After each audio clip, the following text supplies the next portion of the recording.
ഇത് കണ്ടിട്ട് നിങ്ങൾക്ക് മാംഗോ ജ്യൂസ് ആണെന്ന് തോന്നുന്നുണ്ടാവില്ലേ? എന്നാൽ അത് മാംഗോ ജ്യൂസ് അല്ല, ഇതാണ് ഫ്രൂട്ടി. നിങ്ങൾ ആരും ഇത് വീട്ടിലുണ്ടാക്കി നോക്കിയിട്ടുണ്ടാവില്ല എന്ന് എനിക്ക് ഉറപ്പാണ്. അല്ല, ഉറപ്പാ. എന്തായാലും നിങ്ങളൊന്ന് ഉണ്ടാക്കി നോക്കി. എന്നിട്ട് ഒരു പഴുത്ത മാങ്ങ ഒരു പച്ചമാങ്ങ വേണം കേട്ടോ. എന്നിട്ട് കഷ്ണങ്ങളൊക്കെ മുറിച്ചിട്ട് മിക്സിൻ്റെ ചാർക്ക് ഇടുക. നല്ല മധുരമുള്ള പഴുത്ത മാങ്ങ എടുക്കാൻ വേണ്ടിയിട്ട് നോക്കുക കേട്ടോ. ഇല്ലെങ്കിൽ പിന്നെ പഞ്ചസാര കുറച്ച് തോന്നിടേണ്ടി വരും. എന്നിട്ട് മിക്സിൻ്റെ ചാർക്കിടുക, അങ്ങനെ കറക്കുക. ഇങ്ങനെ കറക്കുമ്പോൾ അരിഞ്ഞ് വരുന്നില്ല, ഞാൻ മിക്സി വെച്ച് അരച്ച് കൊടുക്കുന്നതാണ്. ആരും തെറ്റിദ്ധരിക്കണ്ട കേട്ടോ. എന്നിട്ട് ആവശ്യമുള്ള പഞ്ചാര ഇടുക, പിന്നെ ഒരു പകുതി നാരങ്ങ ഇടുക. എന്നിട്ട് പിന്നെ നല്ലോണം ഇളക്കി കൊടുക്കുക, ഒന്ന് തിളക്കണം. പിന്നെ ഒരു ഗ്ലാസ് വെള്ളം കൂടി ഒഴിക്കണം കേട്ടോ. ഞാൻ വീഡിയോ എടുത്തിട്ടില്ല. പിന്നെ ഒരു പാത്രം എടുക്കുക, ഒരു അരിപ്പ് എടുക്കുക, എന്നിട്ട് അരിക്ക് ഒഴിക്കുക, എന്നിട്ട് അരിച്ചെടുക്കുക. എന്നിട്ട് കുറച്ച് നേരം ഫ്രിഡ്ജിൽ വെക്കുക.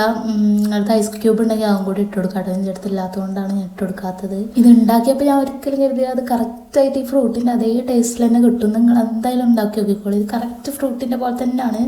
അപ്പോൾ അങ്ങനെ നോക്കിക്കാതെ എല്ലാവരും സബ്സ്ക്രൈബ് ചെയ്യും.